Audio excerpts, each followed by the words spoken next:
নমস্কাৰ। মই এটি নাটক প্ৰায় 4 মিনিট 5 মিনিটকে আপলোড কৰিম।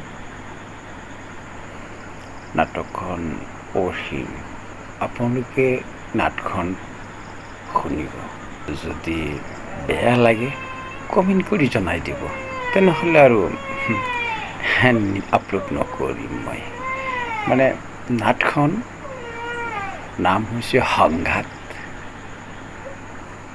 এই সংঘাত নাটখনত প্ৰেমৰ পৰিণতিয়ে সংঘাতৰ সৃষ্টি কৰিছে।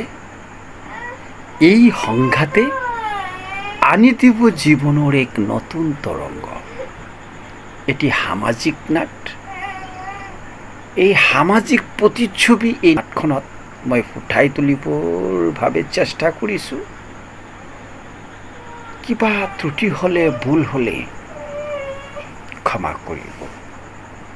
নাটখনিৰ আৰম্ভণিতে মধুৰ দুজন ভাই ককাই থাকে, ডাঙৰ দা মাজুদা থাকে, মধুৰ মা থাকে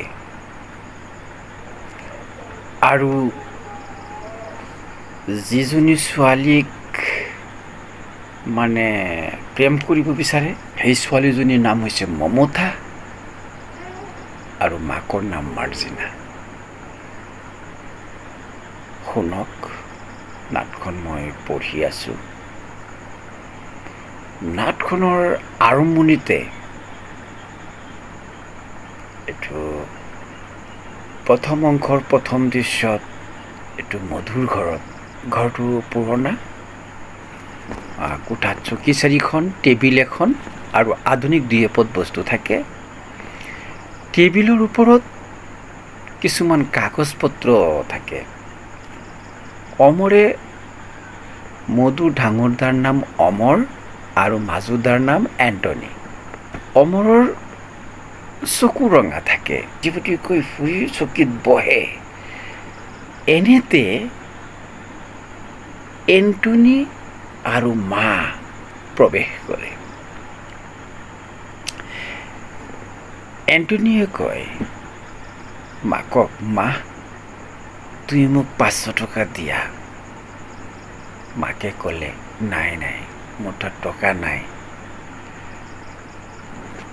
অমৰে এণ্টনিক মাতি আছে, এণ্টনি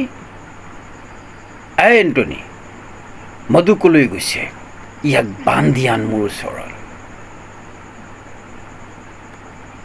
মানে এই কথা শুনি মা আৰু এণ্টনি মানে ভাবি থাকে কি হ'ল।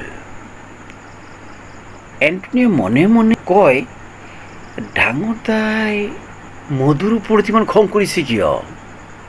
এইটো মনে মনে ভাবেহি। তেতিয়া ফুটাই কয়, কিয় বান্ধি আনিব লাগে কোৱা? এতিয়া কোৱাৰ সময় নাই, মই যিটো কৈছোঁ সেইটো কৰ। এণ্টনিয়ে মাকলৈ চাই আচৰিত হৈ যায় যে কি হ'ল, কি কথা। মাকে ক'লে, অমৰ, মধুৱে কি অন্যায় কৰিছে কোৱা? অমৰে কৈ আছে, মা। এই কথা কৈ চকীৰ পৰা উঠি কয়, মা শুনা, তোমালোক কোঠাত সোমোৱাৰ আগতে মই চকীত বহি কাগজ পত্ৰ চাই থকা অৱস্থাত মমতাৰ মা মাৰ্জিনা আমাৰ ঘৰলৈ আহি বাহিৰৰ পৰা মাতি আছে, অমৰ দা, অমৰ দা। পিছে মই কোন? মই চকীৰ পৰা উঠি গ'লোঁ, গৈ দেখিলোঁ মাৰ্জিনাক দেখা পাই মই ক'লোঁ, মাৰ্জিনা মাতিব লাগেনে? আহা। মাৰ্জিনা ভিতৰলৈ আহে। পিছে মই ক'লোঁ, বহা মাৰ্জিনা বহে। যিটো চেহেৰা দেখিছোঁ নোকোৱাকৈ থাকিব নোৱাৰিলোঁ যে তোমাক ব্যস্ত দেখা গৈছে কিয়? মানে কথা কোৱাৰ মাজতে তাই বহিছে।